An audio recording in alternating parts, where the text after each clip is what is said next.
Hey guys, it's Stan today. Welcome to episode 4 of my Arsenal career mode series, and this weekend I am planning to try and close in on the end of this series as quick as I possibly can. So if this video gets a 30 thumbs up, I will actually go and upload an episode for you guys pretty much straight away. So smash 30 likes if you guys want to see that. And basically, the first episode in this series is a Capital One Cup game against Norwich City. Now, obviously, the demo's coming out in 4 days, as you guys know, and I'm gonna try my best to get this series done by then. If I can't, I will carry on uploading even when the demo is out, because I want to get this series done. I don't think the demo is the most attractive feature, but if I don't get it finished by when the FIFA 15 web app is out, I'm just going to leave it, because the web app is my main thing, which I'm going to focus on when it comes out, not career mode. So that's why this weekend and the next few days is going to be piled with lots and lots of career mode videos. And in the next few episodes, guys, will see that I do actually take a shortcut to try and get this series finished, because otherwise I wouldn't have been able to. But I won't talk about it in this episode, as you will see the shortcut, not in the next episode, but the episode after that. So of course, at the moment we are playing Norwich City in the Capital One Cup. And to be honest, guys, the first half of this game was pretty boring. We didn't really have too many chances. I, of course, made a few changes for this game. For example, I brought in Mikel Arteta, Flamini, John Terrell. So I was just getting used to playing with this kind of a team, which is pretty much our reserve team. But it wasn't up to the 90th minute until we had another chance. A two-back come, lovely fake shot, and he smashed it in. And that made it 1-0, and that was the last-minute winner. Chuback gets his first goal for the club as well, which is really good. You can see a nice replay here. It was actually a really nice finish in my opinion. And that made it Arsenal 1, Norwich 0 in the Capital One Cup. And that was the end of the game. So we now progress to the next round of the Capital One Cup, which I believe is the round of 16. I might be wrong on that, but still I'll take it. With a team which I'm not really used to playing with, I kind of struggled a bit at the start, but eventually I kind of got into my rhythm, and the more I play with this team and the more I play with it, I will get used to it. And John Terrell came to us and said thanks for the opportunity, which is once again always good to see that our players are enjoying their football. So basically, we also got some prize money as well, £1,700. That's quite a bit, but every little helps. So I'm going to go to the next Premier League game against Swansea City. Back to our full strength side. We've got Ozil, Remy, Sanchez, Cazorla, Khedira, are pretty strong, really strong side. And I'm not sure where we are in the league at the moment, but I would have loved to actually go and get a result here at Swansea, which is always a very hard place for Arsenal to come to.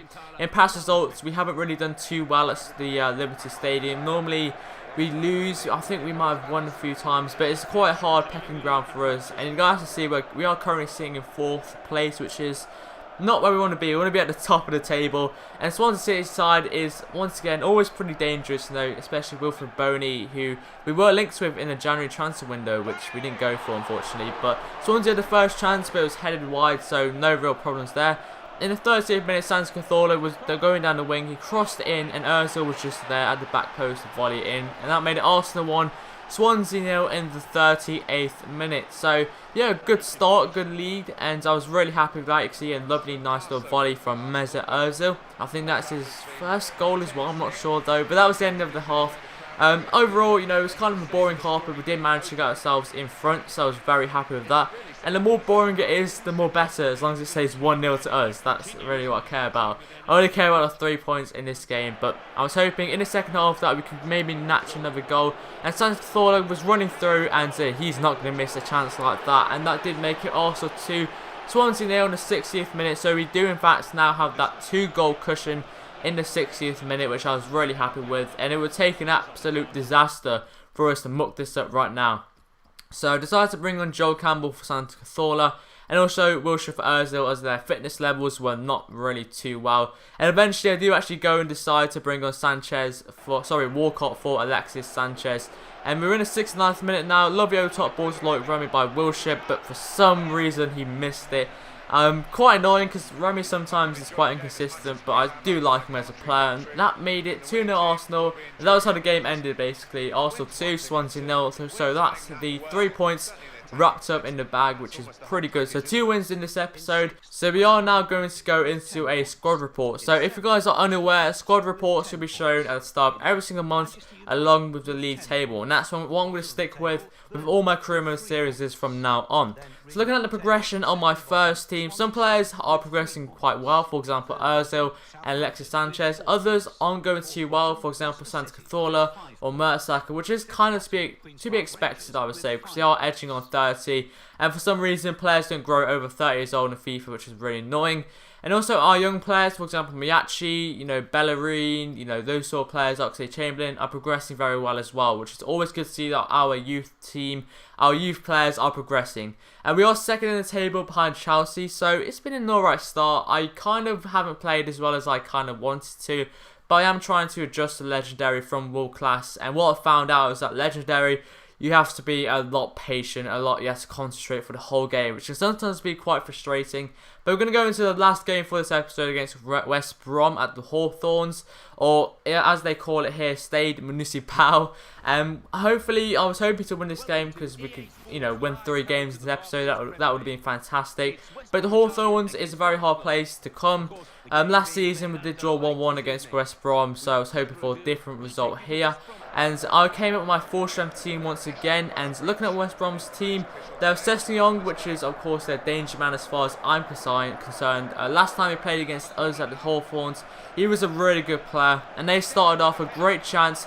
Mertesacker for some reason just did not clear it, and they ended up getting a goal, but with Reva, who I believe is also a centre-back, just to add salt into the wounds, and that made it West Brom 1, Arsenal 0. But Remy was through, and that was an absolute thunderbolt of a shot. Very good finish from Loic Remy, and that made it West Brom 1, Arsenal 1 in the 20th minute, so we were back into the game, which is good to see. A nice little replay for you guys there. So going into half time, it was Arsenal 1, West Brom 1, and the goals were pretty much the only chances of the first half for either teams.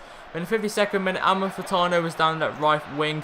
He decided to cross it in for Sessegnon, who got his head on it, and a little bit of last-ditch defending by the Arsenal players basically kept the score 1-1, but Loic Remy was through in the 63rd minute, and he's not going to miss a chance like that, and that made it West Brom 1, Arsenal 2. So we are now leading for the first time in this match, and I decided to make a sub. So I decided to bring on Joel Campbell for Loic Remy, as Loic Remy was a little bit tired, but in the 83rd minute, Chris Brunt passed it to Malumbu, passed it to Jakob, lovely over top ball to Amalfitano, and this time his cross was whipped in, and this time it did actually get a nice little connection. And that made it West Brom 2, Arsenal 2. So we had actually went and blown the 3 points, unfortunately. So it was an alright episode, this episode. We won 2 games, drew 1 game. I was a bit disappointed with the result overall because I thought we kind of threw it away.